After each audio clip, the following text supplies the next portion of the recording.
Tonight, we are not just talking about a family. We are talking about political technology. Not a government, not exactly a religion, not quite a celebrity institution either. The British monarchy is something stranger, a system that learned how to survive history itself. Empires fall. Revolutions burn. Ideologies age like milk left on a radiator. Yet this one institution, whose origins lie in warlords claiming land with swords, still occupies legal, cultural, and psychological space in a nuclear-armed constitutional democracy connected by satellites and fiber-optic cables. That is not an accident. It is engineering. Before you get comfortable, like the video, and subscribe if you genuinely enjoy long-form historical breakdowns, and tell me where you're watching from, because the story we're about to discuss does not belong only to Britain. The monarchy shaped borders, languages, trade networks, famines, migrations, and wars across nearly every inhabited continent. Now dim the lights, settle in, and let's talk about why a crown still exists in the 21st century. Power has a problem. Violence wins territory, but it does not automatically win obedience. If a ruler must constantly remind people he is in charge, he isn't actually secure. True authority requires something deeper than force. It requires inevitability. The population must feel not merely governed, but that governance itself is natural. Early kings understood this long before political philosophers ever wrote it down. The first English monarchy did not begin as a ceremonial institution. It began as a survival strategy for conquerors. In 1066, William of Normandy invaded England. He did not ask for consent, representation, or legitimacy. He arrived with cavalry, archers, and siege tactics. At the Battle of Hastings, Harold Godwinson was killed, and with him the Anglo-Saxon ruling class collapsed. But William immediately encountered a problem. Winning a battle is fast. Controlling a population is slow. England had thousands of villages, languages, local loyalties, and competing noble families. If he ruled only by military presence, he would need permanent occupation everywhere, which was impossible. Armies are expensive. Rebellions are not. So William and his successors invented something more durable than fear. They created legitimacy. Castles were built across England not only as military forts, but as psychological infrastructure. The Tower of London was not merely defensive architecture. It was a permanent reminder. The Conqueror is not leaving. Then came the Domesday Book in 1086, a complete survey of land ownership across England. This was revolutionary. The king now knew who owned what, who owed taxes, and who owed loyalty. Property itself became tied to the crown. This is the moment monarchy stopped being just a person and became an administrative system.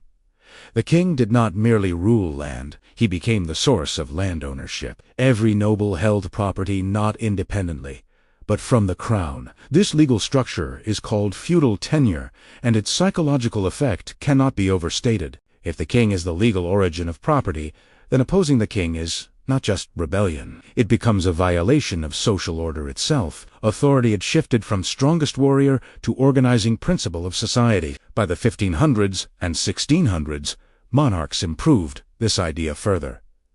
They added God. The doctrine of the divine right of kings argued that monarchs were appointed by God and therefore accountable only to God. Questioning the king was not simply political dissent. It became theological disobedience. This was not merely propaganda.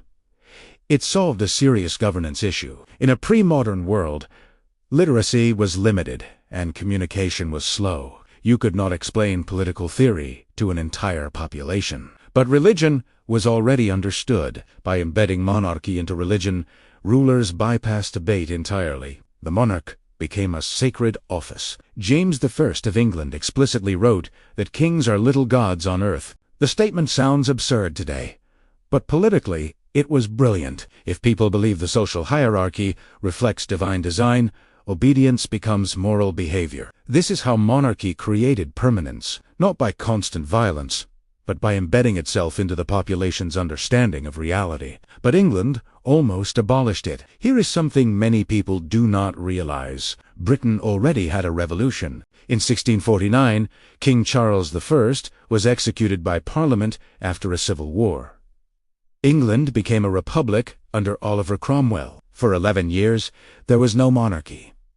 This moment is crucial. It proved the monarchy was not inevitable, but it also revealed why it returned. Cromwell's government was militarized and unstable. After his death, political factions feared chaos more than kingship. In 1660, the monarchy was restored. This restoration created a powerful psychological lesson in British political culture. The monarchy became associated with stability. Not necessarily freedom, not necessarily justice. Stability. From this point forward, the Crown's greatest strength would not be ruling directly, but existing as a national anchor. The Glorious Revolution of 1688 permanently changed the monarchy. Parliament removed James II and installed William and Mary under one condition. The king would no longer govern alone. The Bill of Rights 1689 established parliamentary supremacy. This is the moment the British monarchy transformed into something unique. It did not disappear like France's monarchy, and it did not remain absolute like Russia's. Instead, it evolved into a constitutional monarchy. Here is the paradox. The monarch lost political power, but gained cultural durability. Because the king no longer personally controlled taxation or lawmaking, he also stopped being directly blamed for policy failures. Responsibility moved to parliament and ministers. The monarchy became insulated from everyday politics. This is one of the most effective institutional survival adaptations in history. When governments fail, politicians are replaced. When governments succeed, the crown receives ceremonial credit. The monarch became a symbol of the nation rather than the operator of the state, and symbols are harder to overthrow than governments. At its peak, the British Empire governed roughly 1/4 of the world's population. The monarch was not just a British ruler. He or she was legally sovereign over territories in North America, the Caribbean, Africa, South Asia, Southeast Asia, and Oceania. The crown signed charters, creating colonies. Companies like the East India Company operated under royal authority. Laws, borders, and administrative systems across continents derived legitimacy from the monarch's name. For colonized populations, the monarch was not a distant celebrity figure. The crown was the legal justification for rule. Taxes were collected in the monarch's name. Courts operated under the monarch's authority.